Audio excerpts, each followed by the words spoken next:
नमस्कार। मैं सुनील कुमार आपका स्वागत करता हूं आपके अपने चैनल क्या ऐसा होता है में। दोस्तों, जैसे जैसे कलयुग चरम सीमा पर पहुंच रहा है वैसे वैसे नवग्रह में जितने अशुभ और क्रूर ग्रह हैं वो लोगों पर हावी हो रहे हैं, उनकी दैनिक दिनचर्या के आधार पर या फिर उनके कर्मों के आधार पर। दोस्तों, आज के समय में अगर किसी इंसान को सबसे ज्यादा डर है तो वो है राहु केतु का या फिर शनि दोष का। तो जब भी लोगों के ऊपर ऐसी कोई समस्या होती है या फिर किसी से सुन लेते हैं, घर पे आए पंडित जी या फिर शादी में गए, पंडित जी के पास बैठ गए, पंडित जी से पूछा पंडित जी दिन कैसे चल रहे हैं, पंडित जी ने कहा भाई काल सर्प दोष है। अब उसके पश्चात जैसे ही एक बार हमें पता चलता है कि कुंडली में काल सर्प दोष है, चाहे भले ही पंडित जी ने गलत बताया सही बताया, लेकिन हमारे दिमाग में एक चीज आ गई कि काल सर्प दोष है। और जैसे ही काल सर्प दोष हम गूगल पर सर्च करते हैं तो दोस्तों हमें उसके बारे में पता चलता है कि ये कुछ और नहीं है बल्कि ये राहु और केतु की युति है। और राहु और केतु का नाम सुन के हमारे रोंगटे खड़े हो जाते हैं कि राहु केतु ये तो बहुत खतरनाक है। इनके बारे में तो हमने शिवपुराण में भी सुना है, जो सीरियल आता था टीवी पर उसमें भी सुना है कि राहु केतु कितना खतरनाक थे। तो दोस्तों, राहु केतु की वजह से अगर आपके जीवन में कुछ ऐसी समस्याएं खड़ी हो गई हैं और आपको पूरी तरह से विश्वास हो गया कि मेरे जीवन का मुख्य कारण राहु केतु है, तो अब आपको डरने की बिल्कुल आवश्यकता नहीं है। अगर आपके आसपास में आपके नेटवर्क में भी अगर कुछ ऐसे लोग हों जिन पर बहुत बड़ी समस्याएं चल रही हो, जिनके बुरे दिन खत्म नहीं हो रहे हो, तो मेरा ये वाला वीडियो आपने फॉरवर्ड करिए। अच्छे दिन की गारंटी मैं खुद देता हूं, खुद वजह बता रहा हूं। दोस्तों, जब पूरा वीडियो देखेंगे तो आपको लगेगा कि हां वाकई में एक अंधेरे कुएं में आपको प्रकाश की रोशनी दिखाई दी। तो दोस्तों, वजह बता रहा हूं, सुनिए कि 12 ज्योतिर्लिंगों में एकमात्र ज्योतिर्लिंग जिसे 10वां ज्योतिर्लिंग बताया जाता है वो है त्र्यंबकेश्वर। और त्र्यंबकेश्वर का नाम सुनकर ही राहु केतु अपने प्रभाव को खत्म ही कर देते, खासकर दुष्प्रभाव को खत्म कर देते हैं। और वो भी आपके लिए एक अच्छे दिन की प्रतीक्षा करते हैं, कामना करते हैं। बस आपको कुछ एक विधि करनी होती है, वो विधि मैं बता रहा हूं। सबसे पहले आप देखिए, आपके घर के आसपास आप जिस सोसाइटी में रहते हैं, आप किसी गांव में रहते हैं या फिर किसी मोहल्ले में रहते हैं, आपने देखा होगा एक कोई बाबा जी या साधु टाइप का आता है आपके आसपास नादिया को लेकर, नंदी बाबा को लेकर, या फिर काफी लोगों से बैल भी बोलते हैं, उसे लेकर आते हैं। वो वहां पर खेल दिखाते हैं और आपने देखा होगा कि वो बाबा जी उस नंदी के कान में कुछ फूंक मारते हैं और आपके दोनों हाथ ऐसे रहते हैं और उसमें से जिस हाथ में आपकी इच्छा पूरी होती है उस हाथ को वो सूंघते हैं। और फिर आपको पता चल जाता है कि हां मैंने ये सोचा था और ये होने वाला है, मतलब भविष्य के बारे में वो निर्धारित कर देते हैं। देखा होगा आपने। चलो दूसरी चीज बता रहा हूं दोस्तों, जब भी आप कभी जाते हैं, जैसे कभी आप ज्योतिर्लिंग में जा रहे हैं कहीं पे किसी ज्योतिर्लिंग में, तो आपने देखा होगा कि भगवान शिव जी के ठीक सामने नंदी महाराज बैठे रहते हैं और नंदी महाराज के पास काफी लोगों की भीड़ रहती है और उसमें कान में उनके में कुछ वो बोल रहे होते हैं। देखा होगा आपने, जरूर देखा होगा। ये हर जगह की मान्यता है पूरी पृथ्वी पर, और पृथ्वी पर तो कंकर में शंकर बताए जाते हैं। तो पृथ्वी पर अगर आपने ऐसी चीजें नहीं देखी तो जरूर आप किसी दूसरी दुनिया में जी रहे हैं। तो दोस्तों, जब भी आप त्र्यंबकेश्वर जा रहे हैं राहु केतु की शांति के लिए, तो बस एक उद्देश्य से जाइए कि राहु केतु से मुझे हमेशा के लिए मुक्ति चाहिए। जब तक आप अपने मन में, अपने दिमाग में ये बातें नहीं सोचेंगे कि मैं जब भी जा रहा हूं, इतनी दूर कोई इंसान जा रहा है केवल दर्शन करने थोड़ी जाएगा, और दर्शन करने क्यों जाएगा, दर्शन तो घर पे कर लेते हैं। और आजकल तो कोई इंसान अपने ऑफिस में काम कर रहे हैं, आपके सोसाइटी के लोग जगह जगह जाते हैं, प्रसाद बांट देते हैं, आपको प्रसाद खा लेते हो गए दर्शन आपको तो।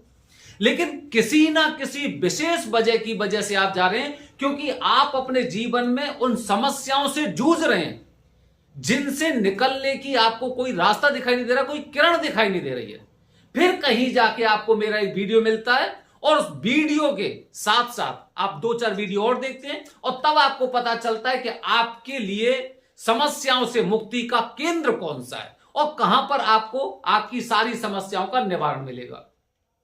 तो दोस्तों, जब भी आप त्र्यंबकेश्वर जा रहे हैं तो सबसे पहले अपने मन में, अपने दिमाग में अपने जहन में ये बात बसा लो कि मुझे इन दोषों से मुक्ति पानी है और मुझे बाबा बुला रहे हैं, मुझे त्र्यंबकेश्वर नाथ बुला रहे हैं मेरी समस्याओं से निजात दिलाने के लिए। तो जाऊंगा मैं तो एक विधि के अनुसार जाऊंगा और मैं किसी चीज को भूल नहीं जाऊं, क्योंकि अगर भूल गया तो फिर भूल ही गया। तो दोस्तों कैसे जाएंगे आप? जैसे कि अगर आप त्र्यंबकेश्वर जाने वाले हैं तो कुछ चीजें होती हैं दोस्तों, जैसे हर वीडियो में आपको बताता हूं कि यह पूजा हमेशा नहीं होती है, विशेष मुहूर्त भी होते हैं और मुहूर्त भी होते हैं। आने वाला विशेष मुहूर्त 2025 का पहला विशेष मुहूर्त महाशिवरात्रि का, महाशिवरात्रि व्रतों में सर्वश्रेष्ठ बताया जाता है, शिव पुराण में भी आप पढ़ेंगे तो व्रतों में सर्वश्रेष्ठ महाशिवरात्रि है। तो महाशिवरात्रि विशेष मुहूर्त हो गया, इसके अलावा भी मुहूर्त होते हैं।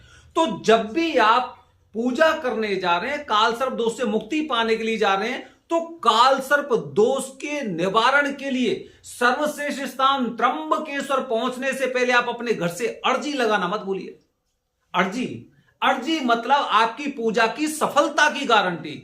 जब भी आप यहां से जा रहे हैं तो भगवान से प्रार्थना करके जा रहे हैं कि मैं अपने जीवन में कितनी समस्याओं से जूझ रहा हूं और अब मुझे केवल एक ही आशा की किरण दिखाई दे रही है और उसी आशा की किरण की तरफ मैं आ रहा हूं, मेरी यात्रा सफल हो और मुझे इन कठिनाइयों से परेशानियों से मुक्ति मिले। और इसीलिए मैं त्र्यंबकेश्वर आ रहा हूं और मुझे पूरा विश्वास है कि यहां पे आने के बाद मेरी समस्याएं हमेशा के लिए खत्म होंगी।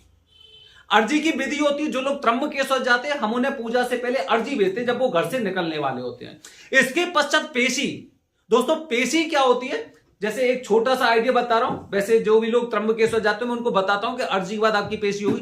पेशी का मतलब यह होता है कि आप त्र्यंबकेश्वर पहुंचकर भगवान से हाथ जोड़कर कान पकड़कर उनसे कहते हैं कि हे भोलेनाथ, हे त्र्यंबकेश्वर नाथ, जिस उद्देश्य के लिए मैंने अर्जी लगाई थी मैं यहां पर आ चुका हूं। अब बस पूजा के पश्चात और मुझे दिन अच्छे मिल जाएंगे, मेरा जो कठिनाई भरा जीवन था, मेरे जीवन में वो समस्याएं चल रही थी वो खत्म हो जाएंगी, ये मुझे विश्वास है। बस मुझे मुक्ति दिलाई इन चीजों से। मतलब इस तरह से विधि होती है, वो गुरुजी बताते हैं। इसके बाद पूजा होती है और उसके पश्चात 40 दिन के नियम। तो दोस्तों जब आप पेशी करने जाते हैं तो त्र्यंबकेश्वर मंदिर में गर्भगृह में घुसने से पहले नंदी बाबा बैठे हुए वहां पर। नंदी बाबा के कान में बड़े आराम से आंखें बंद करके, जब तक आपका नंबर नहीं आता है तब तक आप अपने अर्जी से लेके पेशी तक की पूरी विधि को मन में रखेंगे और जिन समस्याओं से आप जूझ रहे हैं उन समस्याओं को अपने मुख पर रखेंगे, क्योंकि मैंने लोगों को देखा है 90% लोग इन चीजों को भूल जाते हैं। 90% लोग भूल जाते हैं। तो दोस्तों नंदी, जैसे मेरा थंबनेल देखेंगे तो थंबनेल में आपको दिखाई दे रहा होगा ये छोटा सा बच्चा कान में, नंदी बाबा के कान में, और अपने लिए कुछ ना कुछ मांगते हैं। चाहे भले ही जरूरी नहीं कि जीवन में परेशानी हो तभी लोग मांगते हैं, जीवन में सब कुछ होता है भगवान से तो फिर भी मांगते हैं। और बच्चों को क्या चाहिए? बच्चे तो यही कहते हैं भगवान मैं पास हो जाऊं, अच्छी नौकरी लग जाए, यही तो मांगते हैं। अच्छा, तो जैसे ही आप नंदी महाराज के पास पहुंचेंगे तो सबसे पहले अपनी समस्याओं को बड़े आराम से स्पष्ट अक्षरों में उनके कान में आपको बयां करनी है और अंत में उनसे यह कहनी है कि बाबा से मेरी ये विनती पहुंचा देना। आप अगर भगवान शिव जी का, चाहे वो शिव पुराण हो या शिव चालीसा हो, कहीं पे पढ़ेंगे तो भगवान शिव जी के सबसे नजदीक रहने वाले नंदी महाराज हैं। तो नंदी महाराज आपकी बात अवश्य त्र्यंबकेश्वर महादेव के पास पहुंचाएंगे, निश्चित पहुंचाएंगे। और जैसे ही आपकी जो आपने वो एक पेशी की है, जैसे ही वो भगवान शिव जी के पास पहुंचती है तो आपके जीवन में केवल वो किरण दिखाई नहीं देगी, फिर तो ऐसा लगेगा कि छत ही नहीं है, चारों तरफ उजाला ही उजाला आपको दिखाई देगा। ये मैं आपको बताया अपने वीडियो के माध्यम से।